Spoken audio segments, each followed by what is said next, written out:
I've had lots and lots of messages following my previous video from people who are in despair with the state of the property market, the rental market in particular in this country, and with good reason. I believe that the 12-month AST is an abomination because literally, as I said previously, within a couple of months, once people settle in, they're only 8 months away from their next Section 21. And I really don't think that that's the way that not thousands, not hundreds of thousands, but millions of people should be living. There has to be a better way, but successive governments have done nothing, and therefore I believe that this is not something that will change at the ballot box. This is something that will only change when the voice of the people becomes so loud that it will be heard. It's a case of changing our mindset. As I said previously, that property is not just a commodity, it is a fundamental right. Everyone should have a right to access a home. It's not about forbidding people from renting property. On the contrary, property should be made available to rent, but I do feel that initial periods should be much longer than 12 months. Tenants should have an option to rent a property for 2 or 3 years as a minimum. So why are they evicted so quickly?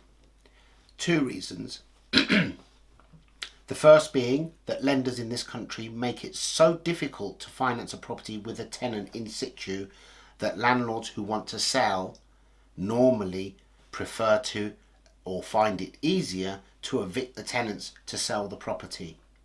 But over the last year, that has been dwarfed by greed. The vast majority of evictions are because landlords feel that they can evict these tenants and re-rent at a much higher price. Just blatant, blind greed.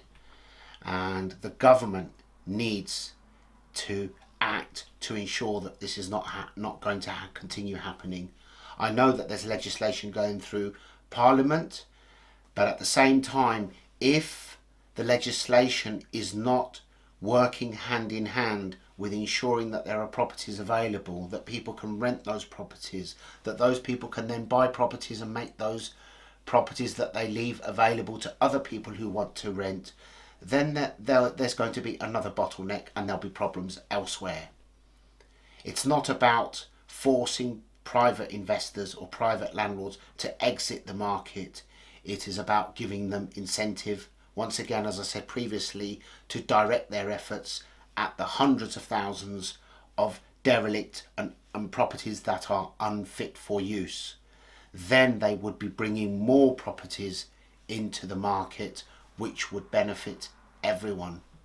Something definitely needs to be done. I have looked into this, I've written about it, and I intend to write more articles about it. I would love to share my ideas and my thoughts with you, and I'd love to hear your thoughts and your suggestions. Whether you agree with me, disagree with me, that's fine, because ultimately the solution to every problem begins with dialogue. So if any solution is going to be found, then there needs to be dialogue. Every voice must be heard, and your voices need to be heard more than mine, because I'm one and you are many. I'd love to hear what you have to say on this topic, and I'll see you in the next video.